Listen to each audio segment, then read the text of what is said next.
Okay. ఇప్పుడు ఏంటంటే మొత్తం ఆర్డర్స్‌లో ఏవేవి ఇంపార్టెంట్ ప్రిలిమ్స్ వైస్‌గా మీకు ఏవి ఖచ్చితంగా అడుగుతారు వాటిలోని చెప్తా, అవి మాత్రమే చూసుకోండి. అదర్వైజ్ మీరు వదిలేయచ్చు. ఓపెన్‌గా ఇస్తున్నాను మీకు. ఓకే. మళ్ళీ మెయిన్స్కి మారుతాయి. నేను ఇప్పుడు మీకు ప్రిలిమ్స్ ఎగ్జామ్ వరకు చెప్తున్నానండి.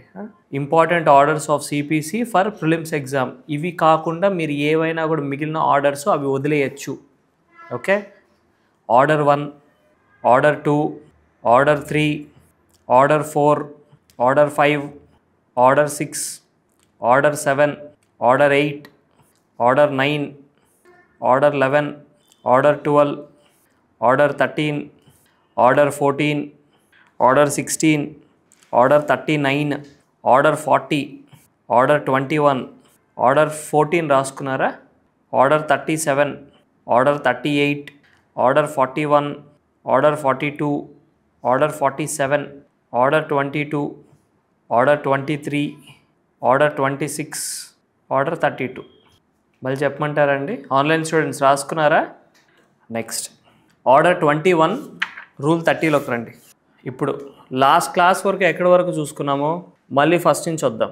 Order 1 name of the parties గురించి, next order 2 framing of the suit గురించి, అంటే ఏంటి, సూట్ ఎలా ఫ్రేమ్ చేసుకోవాలి, తర్వాత ప్లీడర్స్ని మీరు ఎలా అపాయింట్ చేసుకుంటారు, మీరు అపాయింట్ చేసుకున్న తర్వాత ఓకే ప్లీడర్ ఏ విధంగా కోర్టులో కేసు ఫైల్ చేస్తారు, ఏ విధంగా వేస్తారు, త్రూ ప్లెయింట్ వేస్తారు. Through plaint suit will be instituted. Okay, through plaint suit will be instituted కదా. ఓకే, ప్లెయింట్ ఎలా ఉండాలి, ఆర్డర్ 7 చెప్తుంది. ఓకే, ప్లెయింట్లో మీరు తీసుకునే ప్లీడింగ్స్ ఎలా ఉండాలి, ఆర్డర్ 6 చెప్తుంది. కరెక్ట్ తులసి గారు, ఆర్డర్ 6 చెప్తుంది. నెక్స్ట్ ప్లెయింట్ అయిపోయిన తర్వాత ఏంటి, సమన్స్ టు ద డిఫెండెంట్, అది ఏది చెప్తుంది, ఆర్డర్ 5 చెప్తుంది. Okay, next return defendant attend అవుతాడు, అటెండ్ అయ్యాక వాడు రిటర్న్ స్టేట్మెంట్ వేయాలి, రిటర్న్ స్టేట్మెంట్ ఎలా ఉండాలో ఆర్డర్ 8 చెప్తుంది. ఓకే, నెక్స్ట్ ఆర్డర్ 9 ఏంటి, appearance of the parties. First అంటే ఫస్ట్ హీరింగ్లో వాళ్ళు ఎలా అపియర్ అవుతారు ఏంటి అని చెప్తుంది. Okay, next case management hearing. Case management hearing అంటే ఏంటి, ఎవరెవరికి ఏ తేదీలు వీలుగా ఉన్నాయో వాళ్ళ ట్రయల్ ఏ డేట్స్లో జరుపుదాం అనుకుంటున్నారో ఆ విధంగా వాళ్ళు ఇంప్లిమెంట్ చేసుకుంటారు. అదేంటి, subject to conscience of both the parties, లేకపోతే జనరల్గా కోర్ట్ అనేది మీకు ట్రయల్ అనేది స్టార్ట్ అవుతుంది. ఓకే, నెక్స్ట్ ఇంకోటి ఏంటి, అడ్మిషన్స్. కోర్ట్ అడుగుతుంది, బాబు నీ మీద అతను కేసు వేశారు, ఇవి అతని అబ్జెక్షన్స్, మీరు ఏమనుకుంటున్నారు, మీరు వీటిని ఒప్పుకుంటున్నారా లేదా, మీరు ఏవేవి అడ్మిట్ అయ్యారో అవన్నీ కోర్ట్ రికార్డ్ చేసుకుంటాయి. ఇంకోటి, ఏవేవైతే మీరు ప్లెయింట్ రిటర్న్ స్టేట్మెంట్లో సైలెంట్గా ఉంటారో all those facts will be considered as admitted. అంటే ఏంటి, every fact has to B specifically denied. Okay, next section 89 ప్రకారం 89 సిపిసి ప్రకారం కేసుని లోక్ అదాలత్కి రెఫర్ చేస్తారు. ఇది ఏదైనా సెటిల్ అవుతుందా అని చెప్పి, సెటిల్ అవ్వని పక్షంలో మళ్ళీ తిరిగి వస్తుంది. తర్వాత ఏమవుతుంది, ఇష్యూస్ ఫ్రేమ్ అవుతాయి. ఆర్డర్ 14 ప్రకారం ఇష్యూస్ ఫ్రేమ్ అయిన తర్వాత next what is next stage, trial start అవుతుంది. ట్రయల్ స్టార్ట్ అయినప్పుడు ఇనీషియల్గా మనకి ఏం చెప్పారు, అడ్జర్న్మెంట్స్. అంటే మీకు for example case management hearing ఇచ్చారు, మీరు ఆ కేస్ మేనేజ్మెంట్ హీరింగ్ డేట్స్లో మీరు అటెండ్ అవ్వలేకపోయారు, సో ఏ గ్రౌండ్స్ మీద మీకు అడ్జర్న్మెంట్ ఇస్తుంది కోర్టు అది చెప్తుంది. ఏ చెప్తుంది, ఆర్డర్ 16 17. నెక్స్ట్ అడ్జర్న్మెంట్ అయిపోయిందా, విట్నెసెస్ని సమన్ చేయడం, అది దేంట్లో వస్తుంది, order summoning of witnesses, order 16. So మీరు వీళ్ళెవరైతే విట్నెసెస్ ఎవరైతే ఉన్నారో వాళ్ళని సమన్ చేసుకుంటారు. ఓకే, నెక్స్ట్ ఏ విధంగా విట్నెస్ అటెండ్ అవుతారు, ఇన్ కేస్ విట్నెస్ అటెండ్ అవ్వకపోతే ఏం తీసుకోవాలి, సమన్స్ ఏ విధంగా సర్వ్ అవ్వాలి, ఆర్డర్ 5లో సమన్స్ ఏ విధంగా అయితే డిఫెండెంట్కి సర్వ్ అవుతాయో అదే విధంగా విట్నెస్ కూడా సమన్స్ అనేవి సర్వ్ అవ్వాలి.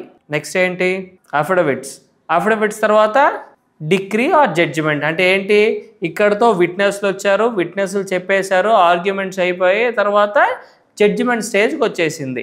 జడ్జిమెంట్ స్టేజ్లో జడ్జిమెంట్ ఏ విధంగా ప్రొనౌన్స్ చేయాలి, ఎన్ని డేస్ లోపల ప్రొనౌన్స్ చేయాలి, జడ్జిమెంట్ ఓపెన్ కోర్టులో చెప్పిన తర్వాత ఎన్ని డేస్ లోపల ఒరిజినల్ జడ్జిమెంట్ కాపీ కానివ్వండి, డిక్రీ కాపీ కానీ అవైలబుల్గా పెట్టాలి.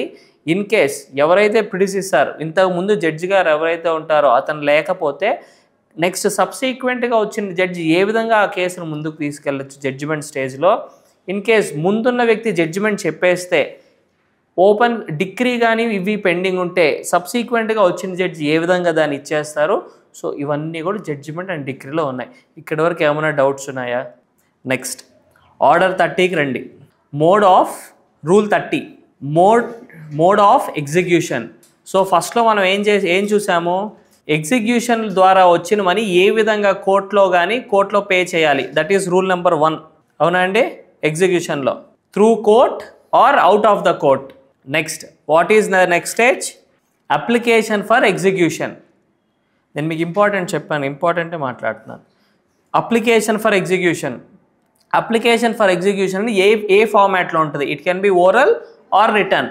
ఓరల్ అప్లికేషన్ అనేది ఎప్పుడు చేసుకోవాలి, రిటర్న్ అప్లికేషన్ అనేది ఎప్పుడు చేసుకోవాలి మనం చెప్పుకున్నాం. ఓరల్ అప్లికేషన్ ఎప్పుడు చేసుకోవాలి?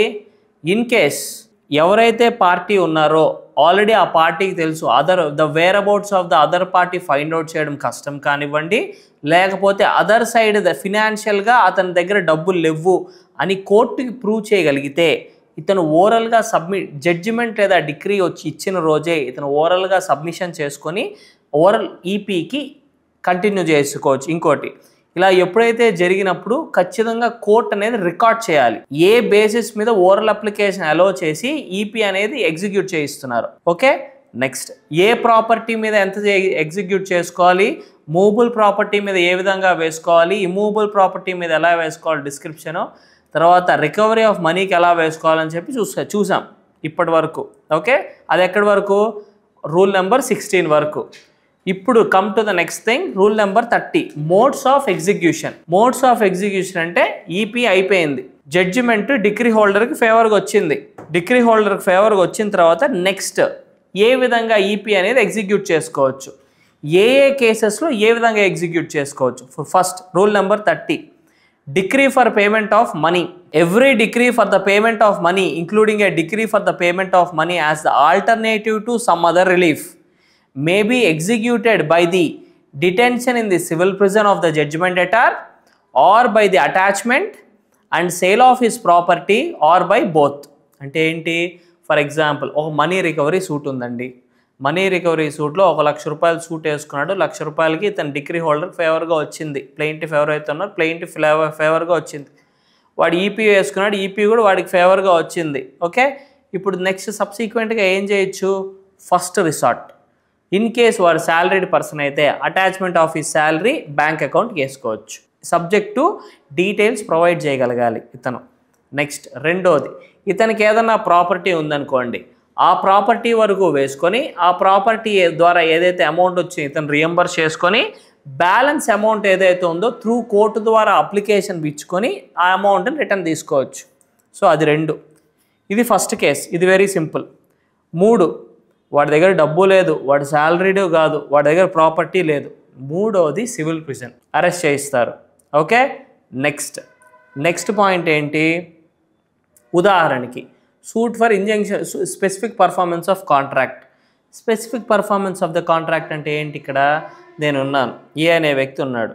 ఏ అనే వ్యక్తి నాకేంటంటే ఒక బిల్డింగ్ అమ్ముతా అని చెప్పి 10 లక్షలు తీసుకున్నాడు నా దగ్గర నుంచి. ఓకే, తర్వాత ఏం చేశాడు? నేను సూట్ ఫర్ స్పెసిఫిక్ పర్ఫార్మెన్స్ వేసుకుంటే నాకు ఫేవర్గా డిగ్రీ వచ్చింది. ఓకే, డిగ్రీ వచ్చిన తర్వాత సబ్సిక్వెంట్గా నేను ఈపీ వేసుకున్నా, వాడు నాకు ఇంకా రిజిస్టర్ చేయట్లేదని. వాడేమంటాడు? ఆ ప్రాపర్టీ ఇప్పుడు లేనే లేదు, నేను ఆల్రెడీ దాన్ని డిస్పోజ్ చేశాను, సో నా దగ్గర లేదు అని చెప్పేస్తాడు. అప్పుడు కోర్టు ఏంటి? ఆల్టర్నేట్గా ఆ 10 lakhs నేను ఏదైతే ఇచ్చాను కదా దానికి ఎక్స్ట్రా డ్యామేజెస్ కంపెన్సేషన్ యాడ్ చేసి కోర్టు ఒక ఈపీ డిగ్రీ ఇస్తుంది. ఈ ఈపీ మనీని నేను ఎలా రికవరీ చేసుకోవాలి? సేమ్, వాడు శాలరీ అయితే వాడి శాలరీ ఇవన్నీ ఇచ్చేసుకోవాలి, వాడికి ఇంకోటి ఏదైనా ప్రాపర్టీ ఉంటే ప్రాపర్టీ అటాచ్ చేసుకోవాలి, లేదా last resort arrest. Okay, next. So this is rule number 30. Next rule number 31 decree for specific movable property. Where the decree is for the any specific movable or for any share in a specific movable, it may be executed by the seizure if practical of the movable property or share and by the delivery thereof to the party to whom it has been adjudged or to such person as he appoints to receive delivery on his behalf or by the detention in the civil prison of the judgment debtor or by the attachment of his property or both. ఉదాహరణకి specific performance of the contract ఇది. దీంట్లో ఏంటి, subject matter is movable property. Subject matter movable ఉన్నప్పుడు ఏం చేస్తారు జనరల్గా, first thing ప్రాపర్టీని seize చేసుకుంటారు. ఇఫ్ ప్రాక్టికబుల్ అంటే ఇంకా వాడి పొజిషన్లో ఉంటే ప్రాపర్టీని సీజ్ చేసుకొని ఇచ్చేసుకుంటారు. ఇన్ కేస్ సీజ్ చేసుకోని పక్షంలో అంటే ఇంకా ప్రాపర్టీ ఇప్పుడు లేదు, ప్రాపర్టీ లేని పక్షంలో ఏం చేస్తారు, సేమ్ మళ్ళీ అటాచ్మెంట్కి వేసుకుంటారు, లేకపోతే శాలరీ ఇది చేసుకుంటారు, లేకపోతే అరెస్ట్ చేసుకుంటారు. ఓకే, నెక్స్ట్ ఇంకోటి, ఆ మూవబుల్లో ఏదైనా షేర్ అయినా కూడా, ఉదాహరణకి ఇద్దరు ఫ్రెండ్స్ ఉన్నారు, ఇద్దరు ఫ్రెండ్స్ కలిపి ఇప్పుడు జనరల్గా జరిగేదే కాల్ ట్యాక్సీ కంపెనీ ఏదైనా స్టార్ట్ చేశారనుకోండి, దాంట్లో ఒక్కొక్క ప్రాపర్టీ ఆఫ్ ద కార్లో 50% ఉంటుంది. ఫర్ ఎగ్జాంపుల్ ఒక కార్ కొన్నారని దాంట్లో ఇద్దరికి షేర్ ఉంటుంది. సో ఒకరి షేర్ గాను ఈపీ వేసుకుంటే ఆ ఒక షేర్కి గాను ఇతను ఏదైతే 50% ఉందో దాని ఒక్కదానికి డిక్రీ వేసుకోవచ్చు, ఈపీ వేసుకోవచ్చు. ఓకే, ఇంకోటి ఇతనికి ఎంతవరకు అయితే డిగ్రీ వచ్చిందో అంతవరకు మాత్రమే ఈపీ వేసుకోగలడు. అదర్వైజ్ అంటే జాయింట్ డిగ్రీ హోల్డర్కి ఏదైతే వచ్చిందో దానికి ఇతనికి సంబంధం లేదు. ఓకేనా, ఏమండి అర్థమైందా అండి? Next sub rule 2, where any attachment under sub rule 1 has remained in force for 3 months if the judgment debtor has not obeyed the decree and the decree holder have applied to have the attached property sold, such property may be sold and out of the proceeds the court may award to the decree holder in cases where any amount has been fixed by the decree to be paid as an alternative to delivery of movable property such amount, and in other cases such compensation as it thinks fit, and shall pay the balance if any to the judgment debtor on his application. అంటే ఉదాహరణకి for example ఏదన్నా property sub rule 1 ప్రకారం ఏదన్నా ప్రాపర్టీని attach చేశారు, అంటే అక్కడ movable property లేదు, సో అనదర్ ప్రాపర్టీ ఏదైతే ఉందో ఉన్న ప్రాపర్టీని అటాచ్ చేశారు వీళ్ళు. ఓకే, 3 months లోపల ఎవరైతే జడ్జిమెంట్ డెటార్ ఉన్నాడో అతను అమౌంట్ పే చేయాలి, కానీ అతను అమౌంట్ పే చేయలేదు. సో ఇతను ఏం చేస్తాడు, 3 months లోపల సేల్కి వేసుకోవాలి అప్లికేషన్. నేను అతను నాకు ఇవ్వట్లేదు, 3 నెలలు అయిపోయింది, సో ఈ 3 నెలలు అయినా కూడా అతను ఇవ్వలేదు కాబట్టి నేను ఏదైతే ఉందో ఆ ప్రాపర్టీని అమ్మేయండి కోర్టు ద్వారా అని చెప్తాడు. కోర్టు ఏం చేస్తుంది, ఆ ప్రాపర్టీని అమ్మేస్తుంది, అమ్మేసి దాని ద్వారా వచ్చిన డబ్బుని ఇతనికి ఇస్తుంది. ఇన్ కేస్ ఏదైనా ఎక్స్ట్రా అమౌంట్ ఏదన్నా ఉందనుకోండి, ఆ ఎక్స్ట్రా అమౌంట్ ఏదైతే ఉందో ఆఫ్టర్ జడ్జిమెంట్ డెటార్ అప్లికేషన్ వేసుకున్న తర్వాత for the recovery of that money, ఆ మనీని కోర్టు అనేది అతనికి అందజేస్తుంది. ఓకేనా అండి? నెక్స్ట్ మీకు ఇంకో పాయింట్ చెప్తా. ఇన్ కేస్ 3 monthsలో కనుక డిగ్రీ హోల్డర్ ఎవరైతే ఉన్నారో అతను కనుక ఈ ఏదైతే అటాచ్డ్ ప్రాపర్టీని సేల్కి వేసుకోకపోతే ఆటోమేటిక్గా ఆ ప్రాపర్టీ అనేది అటాచ్మెంట్లోంచి బయటకు వచ్చేస్తుంది. ఓకే, ఇద్దరికీ ఇక్కడ లిమిటేషన్ ఉంది. 3 months లోపల వాడన్నా కట్టాలి, కట్టనప్పుడు నువ్వు సేల్ కన్నా వేసుకోవాలి, నువ్వు సేల్కి వేసుకోలేదా ప్రాపర్టీ అటాచ్మెంట్ నుండి బయటకు వచ్చేస్తుంది. Okay, next sub rule 3, where the judgement debtor has obeyed the decree and paid all cost of executing the same which is bound to pay, and where at the end of 3 months from the date of application attachment no application to have the property sold have been made, or if made has been refused, the attachment shall cease. 3 months లోపల application వేయకపోతే attachment అనేది cease అయిపోతుంది. Okay, next 32, rule number 32, decree for specific performance for restitution of conjugal rights or for an injunction. ఇక్కడ ఏం చెప్తున్నారు, ప్రతి ఒక్క rule కూడా ఒక సపరేట్ సూట్స్ లేకపోతే ఒక సపరేట్ సివిల్ మ్యాటర్లో ఏ విధంగా ఈపీని ఎగ్జిక్యూట్ చేసుకోవచ్చో చెప్తుంది ఈ చాప్టర్, ఈ మోడ్స్ ఆఫ్ ఎగ్జిక్యూషన్ అనేది. ఓకే, సో ఫస్ట్ది ఏం చూసాం, మనీ రికవరీ సూట్ చూసాం, సెకండ్ది ఏం చూసాం, స్పెసిఫిక్ మూవబుల్ ప్రాపర్టీస్ చూసాం, థర్డ్ దానికి ఏం చూస్తున్నాం ఇప్పుడు, రెస్టిట్యూషన్ ఆఫ్ కాంజుగల్ రైట్స్ కానివ్వండి అండ్ ఇంజంక్షన్ సూట్స్కి. ఓకే, ఇప్పుడు rule number 1, sub rule number 1, where the party against whom a decree for the specific performance of a contract or for restitution of conjugal rights or for an injunction has been passed and had an opportunity of obeying the decree and has willfully failed to disobey it, the decree may be enforced in the case of a decree for restitution of conjugal rights by the attachment of his property, or in the case of decree for specific performance of a contract, or for an injunction by his detention in the civil prison, or by the attachment of his property, or by both. Restitution of conjugal rights లో ఏ విధంగా ఈపీఐ execute చేసుకోవచ్చు? By the attachment of his property. And ఇంకో case ఏంటి? Whereas for a specific execution of specific performance of కాంట్రాక్ట్లో attachment వేసుకోవచ్చు, civil ప్రిజన్కి వేసుకోవచ్చు, or by both. Attachment, specific performance of the contract and injunction రెండింటికి. ఓకేనా అండి? Next sub rule number 2, where the party against whom for specific performance or for an injunction has been passed is a corporation. The decree may be enforced by the attachment of a property of the corporation, or with the leave of the court by the detention of the civil prison of the directors or other principal officers thereof, or by both attachment and detention. అంటే మీకు corporation అంటే చెప్తాను. Companies act ప్రకారం every company is an individual person. Okay, ఒక company different, దాంట్లోని directors different. ఇక్కడ ఒకటి. ఇంకొక పాయింట్ ఏంటంటే ఇన్ కేస్ ప్రాపర్టీ ఏదైతే specific performance of the contract కానివ్వండి, ఇంజంక్షన్ కానివ్వండి, ఏదైనా కానివ్వండి, ఏదైనా ఇక్కడ ఈపీ వేసినప్పుడు కార్పొరేషన్కి ఏవైతే ప్రాపర్టీస్ ఉంటాయో వాటి ఇన్ కేస్ ఆఫీస్ ఫర్నిచర్ కావచ్చు, లేకపోతే వాళ్ళు ఉండే బిల్డింగ్ కావచ్చు, లేకపోతే వాళ్ళ హెడ్ ఆఫీస్ కావచ్చు, క్యాబిన్స్ కావచ్చు, వీటన్నిటిని కూడా అటాచ్ చేయొచ్చు. ఓకే, వీటన్నిటిని అటాచ్ చేసి అటాచ్మెంట్కి వేయచ్చు. ఇంకోటి, ఇన్ కేస్ అటాచ్మెంట్కి వేసినా కూడా వేసిన డబ్బు ఏదైతుందో అది రీఫండ్ అవ్వలేదనుకోండి, నెక్స్ట్ సార్ట్ ఏంటి? ఎవరైతే బోర్డ్ ఆఫ్ డైరెక్టర్స్ ఉంటారో వాళ్ళకి అగెయిన్స్ట్గా సివిల్ ప్రిజన్కి అటాచ్మెంట్ తెచ్చుకోవచ్చు, అరెస్ట్కి తెచ్చుకోవచ్చు. ఇప్పుడు మీకు డౌట్ ఏం రావాలంటే, సార్ ఇప్పుడు మీరు చెప్పారు కదా ఇండివిజువల్ పర్సన్ అని చెప్పి, సో మరి బోర్డ్ ఆఫ్ డైరెక్టర్స్ ఎలా ఇచ్చేస్తారని.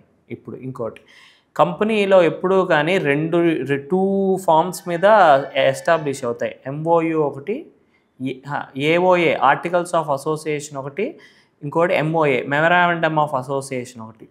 ఈ ఆర్టికల్స్ ఆఫ్ అసోసియేషన్, ఈ మెమరాండమ్ ఆఫ్ అసోసియేషన్ ఏవైతే ఉన్నాయో ప్రతి ఒక్కటి will be represented by the board of directors through a meeting. వాళ్ళు సంతకాలు పెడతారు కాబట్టి, వాళ్ళు పాలసీలు ఏవైతే వైలేట్ చేసింది వీళ్ళు కాబట్టి వీళ్ళకి అగెయిన్స్ట్గా మనం తెచ్చుకుంటాం.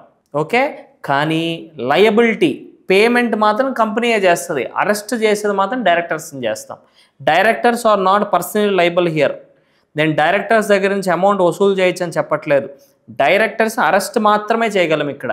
ఓకే, ఏదైతే కార్పొరేషన్ ఉందో దాని ప్రాపర్టీస్ మాత్రమే అటాచ్ చేసి దాని ద్వారా డబ్బు తెచ్చుకోవచ్చు అండ్ డైరెక్టర్స్ని అరెస్ట్ చేయొచ్చు. ఓకేనా? అంత దూరం పోవు, మ్యాక్సిమం కంపెనీస్ అన్నీ కూడా కట్టేస్తాయి ఆ స్టేజ్కి రాకుండా, అరెస్ట్కి రాకుండా. ఓకేనా అండి? నెక్స్ట్, ఆన్లైన్ స్టూడెంట్స్ అర్థమైందా అండి? Next, where any attachment under sub rule 1 or sub rule 2 has remained in force for 6 months. పైన మనం ఏం చూసాం? 3 months. ఇక్కడ దీనికి మాత్రం 6 months. సేమ్ 6 months కంటే ఎక్కువగా అటాచ్మెంట్ ఉన్నప్పుడు అదర్ సైడ్ జడ్జిమెంట్ డెటార్ ఎవరైతే ఉన్నారో ఇన్ కేస్ పే చేయలేకపోతే ఆ ప్రాపర్టీని మీరు సేల్కి వేసుకోవచ్చు. ఇన్ కేస్ మీరు సేల్కి వేసుకోకుండా సైలెంట్ అయిపోతే ఆ ప్రాపర్టీ ఆటోమేటిక్గా అటాచ్మెంట్ నుంచి సీజ్ అయిపోతుంది. Okay, rule number 33, discretion of court in executing decrease for restitution of conjugal rights. పైన మనం ఏం చూసాం? What is order 32? Rule number 32. Okay, మరి ఆర్డర్ 32కి ఆర్డర్ 32కి ఏంటి తేడా? మరి ఆర్డర్ 32 ఏంటంటే, మీకు రూల్ నెంబర్ 32లో ఏం చెప్పాడు? రెస్టిట్యూషన్ ఆఫ్ కాంజుగల్ రైట్స్కి ఏవైతే ఉన్నాయో ఏ విధంగా మీరు ఎగ్జిక్యూట్ చేసుకోవచ్చు? Only by attachment of a property. In case వాడికి ప్రాపర్టీ అటాచ్మెంట్ లేదనుకోండి, there comes order number 30, rule number 33, execution through the discretion of the court. Okay, so notwithstanding anything in contained in rule number 32, rule number 32లో రెస్టిట్యూషన్కి సంబంధించింది ఏది కాకుండా, the court either at the time of passing a decree against husband for the restitution of conjugal rights or at the time afterwards may order that the decree shall be executed in the manner provided in this rule. దానికి సంబంధం లేకుండా ఈ రూల్లో ఏ విధంగా అయితే mention చేస్తుందో ఈ విధంగా execute చేయించవచ్చు. ఏ విధంగా? Wear the court has made any order under sub rule 1, it may order that in the event of decree not being obeyed within such period as may be fixed in this behalf, the judgment debtor shall make to the decree holder such periodical payments as may be just, and if it thinks fit, and require that the judgment debtor shall to its satisfaction secure to the decree holder such periodical payments. ఉదాహరణకి court మీకు maintenance కింద ఒక 10-15 లక్షలు ఇచ్చిందనుకోండి, ఒకరికి divorce ఇవ్వడానికి ఇచ్చినప్పుడు, sir నేను ఒకటిగా కట్టుకోలేను, నాకు ఇన్స్టాల్మెంట్స్గా కావాలంటే, then the court will use its discretion to segregate ఇటు ఇన్స్టాల్మెంట్స్. సో సరే బాబు నువ్వు ఈ ఇన్స్టాల్మెంట్స్ వైజ్గా పే చేసుకో అని చెప్పి అతనికి ఒక రెమెడీ ఇస్తుంది. నెక్స్ట్ నువ్వు సబ్ రూల్ నెంబర్ 3 చూడండి. The court may from time to time vary modify any order made under sub rule 2 for the periodical payments of the money, either by altering the times of the payment or by increasing or diminishing the amount, or may temporarily suspend the same as to the whole or any part of the money so ordered to be paid, and again review the same either wholly or in part as it may think just. ఈ ముందు sub రూల్లో ఏవైతే periodical payments కానీ order ఇచ్చిందో దాని మీద review చేసి మళ్ళీ దాన్ని తగ్గించవచ్చు, దాన్ని పెంచవచ్చు, పూర్తిగా దాన్ని తీసేయచ్చు. అంటే ఏంటి, నువ్వు ఇంకేమీ కట్టాల్సిన అవసరం లేదు అని చెప్పి కూడా చెప్పచ్చు. సో ఇటువంటి డిస్క్రిషన్స్ అనేవి కోర్టుకి ఈ decree in the case of restitution of conjugal రైట్స్లో ఉంటుంది. Okay, next any money order to be paid under this rule may be recovered as though it were payable under decree for the payment of money. ఏ విధంగా అయితే order rule number 30లో decree for the payment of మనీలో ఏ విధంగా అయితే మీరు దాన్ని అటాచ్మెంట్కి ఇది వేసుకోవచ్చో, అదేవిధంగా మీరు ఇన్ కేస్ దానికి ప్రాపర్టీ లేకపోయినా, దాని బ్యాంక్ శాలరీడ్ కాకపోయినా, ఏది కాకపోయినా కూడా త్రూ అరెస్ట్ ద్వారా అతను ఇచ్చేసుకోవచ్చు అని చెప్పి మీకు ఇచ్చారు. 32కి 33కి ఏంటంటే తేడా, 32లో only through attachment of property మీరు ఇచ్చేసుకోవచ్చు అని చెప్పారు. కానీ 33లో decree for the payment of money ఏ విధంగా అయితే మీరు ఎగ్జిక్యూట్ చేసుకోవచ్చో అదే విధంగా మీరు ఇచ్చేసుకోవచ్చు అని చెప్పారు. Okay, next rule number 34. ఇక్కడ వరకు అర్థమైందా అండి? సరే, next rule number 34. Decree for execution of document or endorsement of negotiable instrument. Where a decree is for the execution of a document or for the endorsement of a negotiable instrument, the judgement debtor neglects or refuses to obey the decree, the decree holder may prepare a draft of the agreement or endorsement in accordance with the terms of a decree and deliver the same to the court. అంటే ఏంటి, for example ఒక decree ఏదైనా ఒక execution of document అంటే sale deed కానివ్వండి, specific performance of the contract 10 లక్షలు ఇచ్చాడు, వీడు ల్యాండ్ అమ్ముతా అని చెప్పాడు, 10 లక్షలు తీసుకున్నాడు, బ్యాలెన్స్ ఇంకా పే చేయాలి అమౌంట్. సో నేను రెడీగా ఉన్నా, నేను పే చేస్తాను, నాకు కాంట్రాక్ట్ ఇచ్చేయండి అని చెప్పారు. డిక్రీ కూడా ఓకే సేల్ చేయండి, ఇతనికి రైట్ ఉంది అని చెప్పింది అనుకోండి, ఇతనికి ఫస్ట్ రైట్ ఆఫ్ ప్రియంప్షన్ కింద ఇతనికి రైట్ ఉంది, సో మీరు ఇతనికి ఇవ్వండి అని చెప్పింది అనుకోండి. కోర్టు ఏం చేస్తుంది, సరే జడ్జిమెంట్ డెటార్ ఎవరైతే ఉన్నారో అతను ఇన్ కేస్ యాక్సెప్ట్ చేయకపోతే, అంటే డిసోబే చేస్తే, కోర్టుకి ఎవరైతే డిక్రీ హోల్డర్ ఉన్నాడో అతను ఒక ఫార్మాట్లో, అంటే ఆ సేల్ డీడ్ ఫార్మాట్ రెడీ చేసి కోర్టులో సబ్మిట్ చేస్తాడు. Okay, let it be sale deed format or any negotiable instrument. In case decree అనేది ఆన్ అండ్ ఎండోర్స్మెంట్ అంటే సంతకం, చెక్ సంతకం పెట్టి ఇవ్వండి, ఓకే, బ్యాంక్ లోన్ డ్రా చేసుకోవడానికి త్రూ ఇట్లాంటి ఎండోర్స్మెంట్ ఆన్ నెగోషియబుల్ ఇన్స్ట్రుమెంట్స్కి కానీ డిక్రీ అయితే అప్పుడు దాన్ని సబ్మిట్ చేస్తారు కోర్టులో ఆ ఫార్మాట్ని.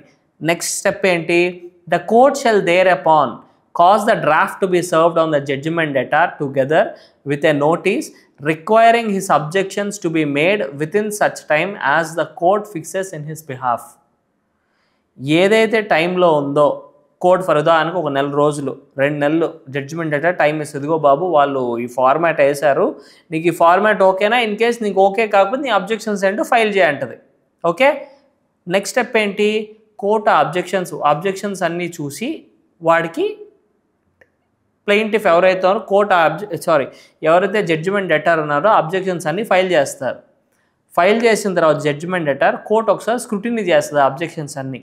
If the court feels that they are reasonable అయినప్పుడు ఈ అబ్జెక్షన్స్ అన్నింటినీ కూడా అదర్ పార్టీకి ఇచ్చి sir these are the objections they have, so మీరు ఏవైతే ఉన్నాయో దీంట్లో కరెక్ట్ చేసుకోండి అని చెప్పి కోర్టు వాళ్ళకి ఇస్తుంది. సో వాళ్ళు దీన్ని కంప్లై చేసుకొని కోర్టులో మళ్ళీ వేసుకుంటారు. Okay, the decree holder shall deliver to the court a copy of the draft with such alterations if any as the court may have directed upon the proper stamp paper. If a stamp is required by the law for the time being in force, and the judge or such officer as may be appointed in his behalf shall execute the document so delivered. Okay, ఏదైతే ఉందో document దాని మీద judge గారు సంతకం చేసి sign చేసి ఇస్తారనమాట ఎగ్జిక్యూషన్కి. నెక్స్ట్ రండి, ఇన్ కేస్ ఈ డాక్యుమెంట్కి as per registration act registration compulsory అయితే it has to be registered. That will also be mention in the court of law. Okay, ఈ సబ్ రూల్ నెంబర్ 5 ఏదైతే ఉందో, in case if you are endorsing a negotiable instrument, ఆ format ఎలా ఉండాలని చెప్పి దీంట్లో ఇచ్చారు. Rule number 5, sub rule number 5. Otherwise పైన ఏదైతే endorsement of the document as పర్లా ఏదైతే చేయాలో అదే ఉంది క్లియర్గా. ఓకే, నెక్స్ట్ ఇక్కడ వరకు ఓకేనా అండి, అర్థమైందా? Next rule number 35, decree for immovable property. Where a decree is for the delivery of any immovable property possession thereof shall be delivered to the party to whom it has been adjudged or to such persons as he may appoint to receive delivery on his behalf, and if necessary by removing any person bound by the decree who refuses to vacate the party. ఉదాహరణకి if it is with regard to a immovable property అనుకోండి, where a decree is for the delivery of an immovable property or పొజిషన్కి సంబంధించి, అంటే ఉదాహరణకి madam గారు ఉన్నారనుకోండి, madam గారు ఆ ప్రాపర్టీ పొజిషన్లో ఉన్నారు. సో గీతా గారు వెళ్ళి కోర్టుకి వెళ్ళి నాకు ఈ ప్రాపర్టీ పొజిషన్ కావాలని చెప్పి ఆర్డర్ తెచ్చుకున్నారు. తెచ్చుకున్న తర్వాత మేడం గారు వెకేట్ చేయలేదు. వెకేట్ చేయకపోతే ఏం చేస్తుంది? Thereof shall be delivered to the party whom it has been adjudged. ఎవరికైతే ఇన్ ఫేవర్గా జడ్జిమెంట్ ఇచ్చిందో వాళ్ళకి ఆ ప్రాపర్టీ సబ్మిట్ చేయాలి. Or to such a person who she appoints or he appoints as a receiver to do so on her behalf. మీ తరపున మీరు ఎవరన్నా రిసీవర్ని అపాయింట్ చేసుకుంటే వాళ్ళకి దీన్ని సబ్మిట్ చేసుకోవచ్చు. Okay, next wear a decree is for the joint position of immovable property, such position shall be delivered by affixing a copy of a warrant in some conspicuous place on the property and proclaiming by beat of drum or other customary mode at some convenient place the substance of decree. ఉదాహరణకి if it's a joint position of a movable property, అంటే ఏ ఉన్నారు B ఉన్నారు, ఏకి ఫేవర్గా order వచ్చింది, బికి ఫేవర్గాను order ఇచ్చింది. Okay, code for the position అంటే first floor నువ్వు తీసుకో, సెకండ్ ఫ్లోర్ నువ్వు తీసుకో అని చెప్పి. ఇది వాళ్ళ నోటీస్కి ఏ విధంగా తీసుకురావాలి? సేమ్ సమన్స్లో ఏదైతే మీరు ఆర్డర్ 5 ప్రకారం ఫాలో అవుతారో ఆ ప్రొసీజర్లో ఫాలో అయ్యి, ఇంకోటి ఏం చెప్పింది, ఆ డాక్యుమెంట్ ఏదైతుందో ఒక ప్లేస్లో అంటించి డ్రమ్స్ ఏవై ఇలా so and so property court వారి ఉత్తర్వుల మేరకు వీళ్ళకి ఇవ్వడం జరిగింది. సో కావున ఎవరెవరైతే ఉన్నారో ఆ ప్రాపర్టీ దాన్ని వెకేట్ చేయడమో లేకపోతే దాన్ని ఇచ్చేయడమో వాళ్ళకి ఇవ్వండి అని చెప్పి డ్రమ్స్ ద్వారా దాన్ని ఏమంటారు, దండోరాయించమంటారు.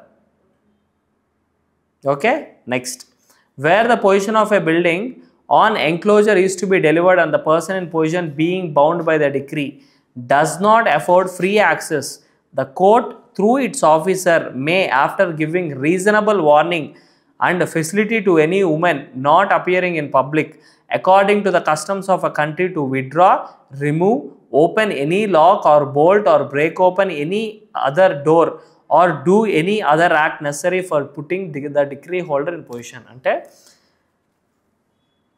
ప్రాపర్టీ పొజిషన్కి వచ్చేసారు, వీళ్ళు ఏం చేస్తున్నారంటే ఆడోళ్ళని ముందు పెట్టి మా ప్రాపర్టీ మేము ఇవ్వని చెప్పి ఇంట్లో లాక్స్ వేసేసుకున్నారు. సో నెక్స్ట్ స్టేజ్ ఏంటి, కోర్టు వాళ్ళకి రీజనబుల్గా వార్నింగ్ ఇవ్వాలి. ఫస్ట్ మీరు వెకేట్ చేయండి. ఇన్ కేస్ వాళ్ళు అప్పటికీ ఒప్పుకోకపోతే through reasonable force they can break open the lock and give the possession to the decree holder. Okay, next రండి.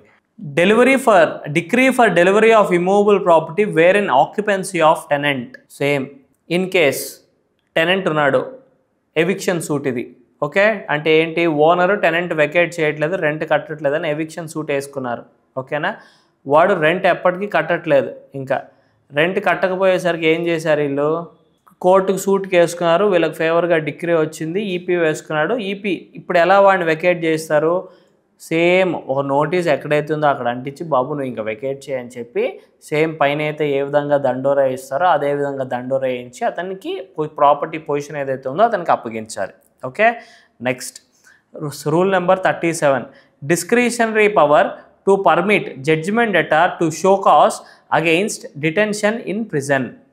Notwithstanding anything in these rules, where an application is for the execution of a decree for the payment of money by the arrest and detention in the civil prison of a judgment debtor who is liable to be arrested in pursuance of the application, the court shall, instead of issuing a warrant for his arrest, issue a notice calling upon him to appear before the court on a date to be specified in the notice and the show cause why he should not be committed to the civil prison. అంటే ఉదాహరణకి అతని దగ్గర salary accounts లేవు, తర్వాత attach చేయడానికి property కూడా లేదు. ఆ టైంలో ఏం చేస్తారు వీళ్ళు, అరెస్ట్కి వేసుకుంటారు. ఇప్పుడు మీరు అరెస్ట్కి వేసేగానే కోర్టు ఎన్బిడబ్ల్యూ ఇష్యూ చేసి వాడిని తీసుకొచ్చేస్తుందా, లేదు.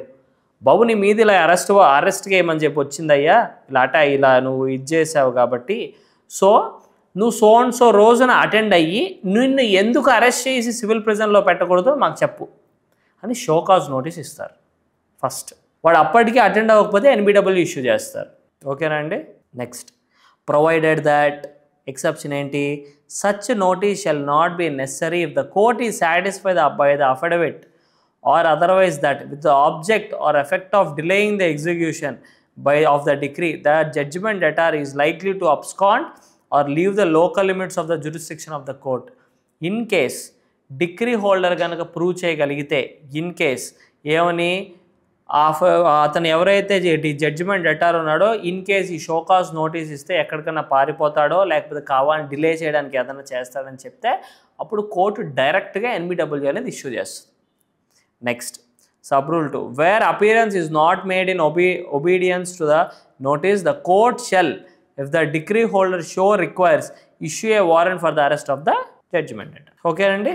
Next warrant for arrest to direct judgment debtor to be brought up. Judgment debtor show cause notice ఇచ్చినా రాలేదు, పిలిచినా రాలేదు, సో ఏంటి కోర్టు వారెంట్ ఇష్యూ చేస్తుంది, అరే ఆయన తీసుకురండి రా అంటుంది.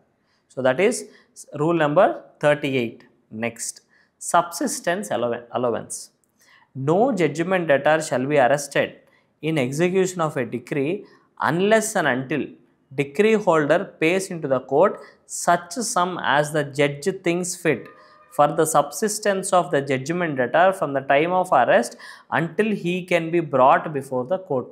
అంటే ఇతను అరెస్ట్ చేయడానికి ఎవరు వెళ్తారు, ఏదర్ కోర్ట్ సూపరింటెండెంట్ వీళ్ళు వెళ్తారండి, సివిల్ ప్రిజన్ పోలీస్ వెళ్ళరు మా జనరల్గా.